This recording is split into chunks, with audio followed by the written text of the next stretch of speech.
Hi everyone, welcome to the General Maths Cafe. My name is Nisha Khandelwar and in today's lecture we will be studying integrals. This is the second lecture of integrals and we are doing basic integrals part 2. Right बच्चा, so last time हमने basic integration part 1 किया था. उसमें basic फॉर्मूले थे as per the differentiation anti derivative. वो फॉर्मूले I hope आपने रिवाइज कर लिए होंगे और जो क्वेश्चंस हमने किए वो भी आपने रीडू कर लिए होंगे. अगर नहीं किया तो बच्चा पहले वाला लेक्चर देख लीजिए, तभी आपको अच्छे से पार्ट 2 समझ में आएगा. सो पार्ट 2 में बच्चा जो हम करने वाले हैं, I am taking one example.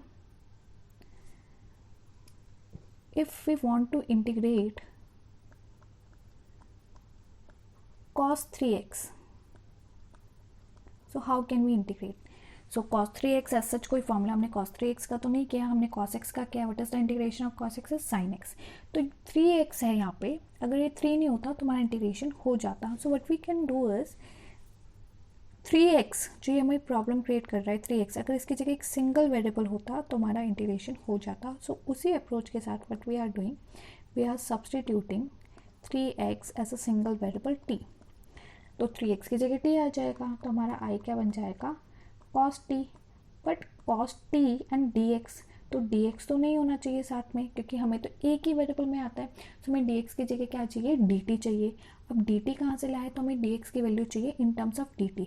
तो जो भी हमने सब्सटीट्यूट किया है बच्चा, उसमें हम क्या करेंगे, डिफरेंशिएट करेंगे both sides with respect to x.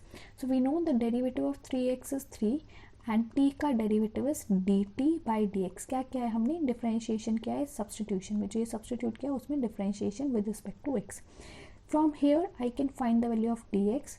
तो क्रॉस मल्टीप्लिकेशन करके हमारी dx की वैल्यू क्या आ जाएगी, dt बाई 3. dx और dt को हम सेपरेट कर सकते हैं बच्चा, क्योंकि हम इनको अभी नंबर्स डील कर रहे हैं. सो dx की वैल्यू आ गई dt बाई 3. तो यहाँ पे जो ये dx है इसकी जगह now we can put dt by 3. And what is 3 is a constant. तो जो ये 3 है ये बाहर आ जाएगा, क्या बचा cos t dt. We know the integration of cos t. What is the integration of cos t बच्चा, sin t. तो आंसर क्या आ गया, sin t प्लस c. क्योंकि जैसे sin x dx का इंटीग्रेशन cos x होता है, सॉरी cos t dt का इंटीग्रेशन sin t क्यों है, क्योंकि cos x dx का इंटीग्रेशन sin x होता है. तो वेरिएबल ओवरऑल सेम है, तो वेरिएबल के अकॉर्डिंग चेंज होकर हमारा आंसर आ जाएगा. नाउ आंसर तो x के टर्म में आना चाहिए था, t क्या है 3x, तो वापस हम सब्सटीट्यूट कर देंगे. तो आंसर क्या आ गया 1/3 sin 3x प्लस c. ठीक है. So I am taking one more question. Say we want to integrate cos of 7x. So again same approach, we don't want 7x की जगह अगर सिंगल वेरिएबल होता तो इंटीग्रेशन हो जाता. Substitute 7x as t. तो x की value 7x as t. तो बच्चा हम जब इंटीग्रेट करेंगे तो हमारा जो i है वो क्या बन जाएगा, हमारा i बन जाएगा cos t dx. But we don't have dx value, तो dx की वैल्यू निकाल लेते हैं. तो again differentiation both sides with respect to x. 7x का 7 एंड t का dt बाई dx. तो यहाँ से बच्चा dx की वैल्यू क्या आएगी, यहाँ से dx की वैल्यू आ जाएगी आपकी dt by 7. So dt by 7, 1/7 is a constant, बाहर निकाल लेंगे हम. तो क्या बचा cos t dt. What is the integration of cos t बच्चा, sin t. So 1/7 sin t dt. अब sin t plus c. Now sin t की वैल्यू पुट कर दो. sin t की वैल्यू मतलब t की वैल्यू पुट कर दो.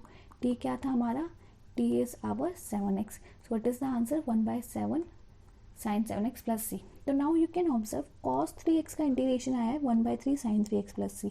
cos 7x का इंटीग्रेशन आया है 1/7 sin 7x plus c.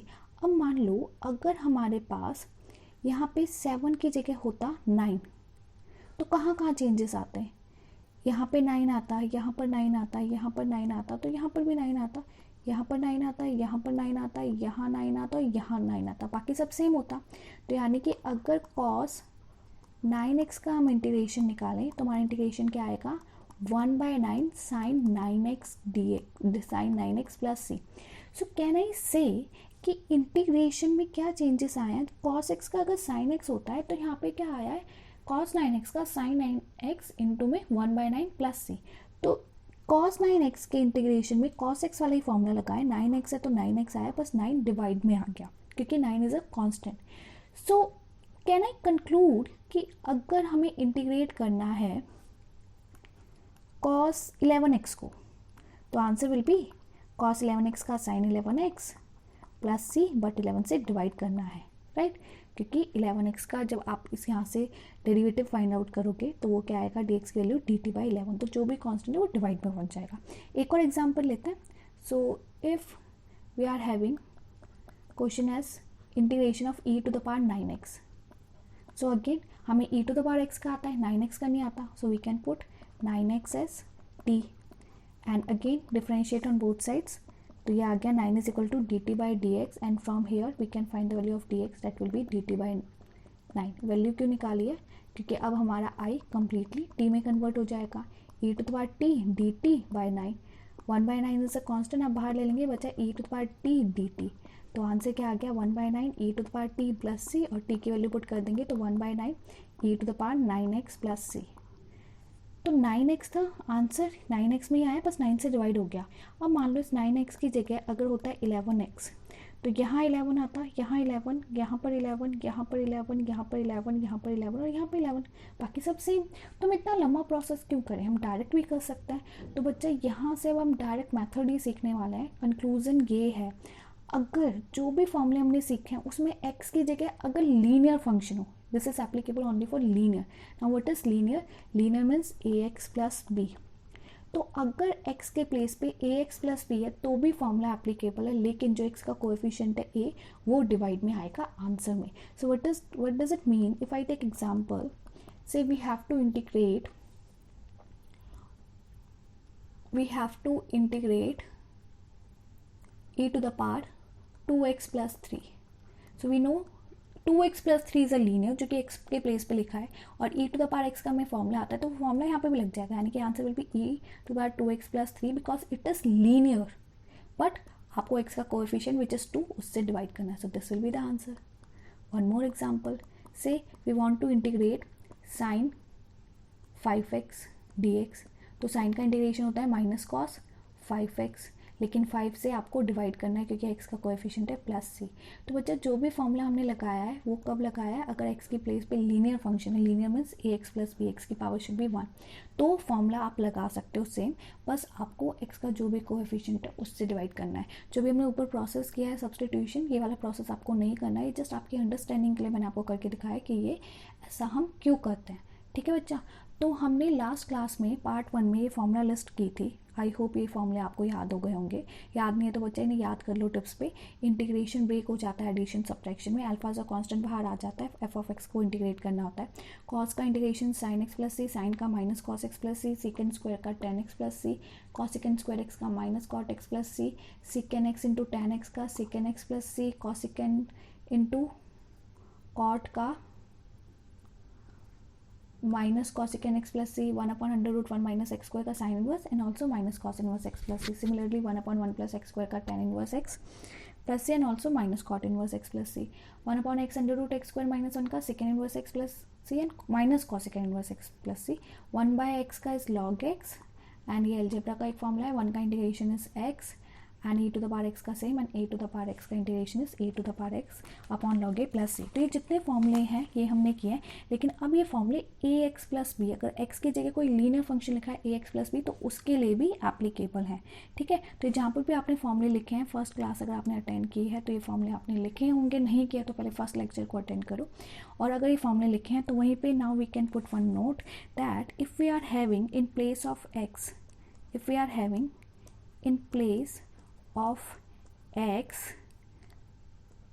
linear function, in place of x if we are having a linear function say x plus b, क्या है linear function, ax plus b is a linear function. I hope linear आपको पता है, linear का मतलब होता है कि x की पावर 1 है और कोएफिशिएंट और सम कांस्टेंट, कांस्टेंट हो भी सकता है, नहीं भी हो सकता है, नहीं हो सकता है तो वो कांस्टेंट उस केस में 0 है। क्वाड्रेटिक मीन्स पावर होती है 2, cubic means power 3 and so on, so this is linear. So in place of x if we are having linear function,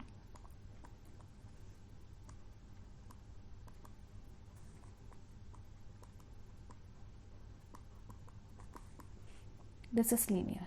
ठीक है बच्चा, then above identities, all the above identities are also applicable, we can use above identities, right? But the answer, जो इनके answer है, answer will get multiplied by 1/a. ए से divide करना होगा ना x के कोएफिशिएंट से, और यू कैन से 1/a से मल्टीप्लाई करना होगा. तो अगर ax प्लस बी की जगह आपके x की जगह आपके पास ax प्लस बी है, तो जितने भी ऊपर वाले फॉर्मूले वो सब एप्लीकेबल हैं. आंसर में भी आपको x की जगह ax प्लस बी लिखना होगा, बट 1/a से डिवाइड करना होगा. ठीक है. So answer will get multiplied by 1/a. Also in answer we have to write ax plus b in place of x. ठीक है. तो आई होप ये पॉइंट आपको समझ में आ गया होगा. अगेन मैं रिपीट कर देती हूँ, जितने भी ऊपर वाले फॉर्मूले वो तब भी एप्लीकेबल है अगर x की जगह linear function ax plus b लिखा है. आंसर में ax प्लस बी ही आएगा in place of x, and also 1/a multiply में आपको लिखना है एडिशनल. ठीक है. सो ये आपका फाइनल आंसर हो जाएगा. आपको वो लंबा प्रोसेस नहीं करना है सब्स्टिट्यूशन वाला. बट ये लीनियर के लिए एप्लीकेबल है. क्वाड्रेटिक है, क्यूबिक है तो हमें नहीं आता, तो हम कुछ और सीखेंगे. अभी आगे बहुत सारा चैप्टर है, बहुत कुछ है करने को, तो उसमें हम सीखेंगे. बट अभी हमने लीनियर के लिए सीख लिया है. ठीक है. तो अब कुछ क्वेश्चन कर लेते हैं. पॉइंट 1 के 1 to 6 क्वेश्चन हमने लास्ट टाइम नहीं किए थे, तो वो इसी पे बेस्ड है. इनको जल्दी से हम कर लेते हैं. बहुत डायरेक्ट और सिंपल क्वेश्चन है. तो first question is I is equal to sine 2x. So what is the integration of sine x बच्चा माइनस कॉस x. बट ये क्या है 2x, तो 2x is linear, formula applicable है, बस 2 से आपको डिवाइड करना है plus c.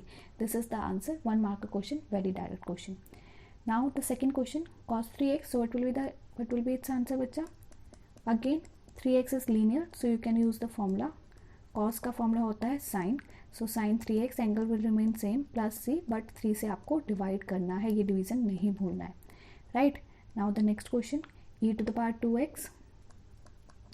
So e to the power 2x is linear, formula applicable है. e का होता है सेम एज इट इज, लेकिन 2 से आपको डिवाइड करना है. This is the answer. Next is question number 4. ax plus b is a linear, so this is what something whole square. तो फॉर्मूला एप्लीकेबल है ax plus B whole cube by 3, लेकिन x का जो coefficient है उससे आपको divide करना है. So what will be the answer. ax plus B whole cube by 3a plus C. इसमें काफ़ी बच्चे कंफ्यूज होते हैं, तो एक और एग्जांपल हम ले लेते हैं अलग से. मान लो i is equal to 7x plus 2 whole to the power 5 को हमें इंटीग्रेट करना है. So 7x plus 2 is a linear, so x to the power 5 का अगर integration x to the power 6 होता है तो उसके अकॉर्डिंग ये लीनियर में एप्लीकेबल है. तो whole to the power 6/6, but x का कोएफिशिएंट इज 1/7, तो उससे डिवाइड करना है प्लस सी. तो सेम कॉन्सेप्ट हमने इस वाले क्वेश्चन में किया है. So this will be the final answer. Now the next question, sin 2x integration. 2x is linear, formula applicable है. साइन का इंटीग्रेशन होता है minus cos, angle remain same, and 1/2 minus 4 e to the power 3x का same, लेकिन 3 से आपको divide करना है. This is the final answer. Next is question number 6. I is equal to 4e to the power 3x plus 1 dx. तो same concept बच्चा. 4 is a constant बाहर आएगा. e to the power 3x में formula applicable है. 3x is linear, लेकिन 3 से आपको divide करना है. 1 का integration x plus c. This is the final answer. तो यहीं पे बच्चा हमारी पॉइंट 1 कंप्लीट हो गई है. अगर आपने रिमेनिंग क्वेश्चंस नहीं किया पॉइंट 1 के, तो हमने लेक्चर 1 में कर लिया. आप वो लेक्चर देख लीजिए, आपको अच्छे से समझ में आ जाएगा. कोई भी डाउट, कोई भी कन्फ्यूजन हो, आप कमेंट बॉक्स में लिख सकते हैं.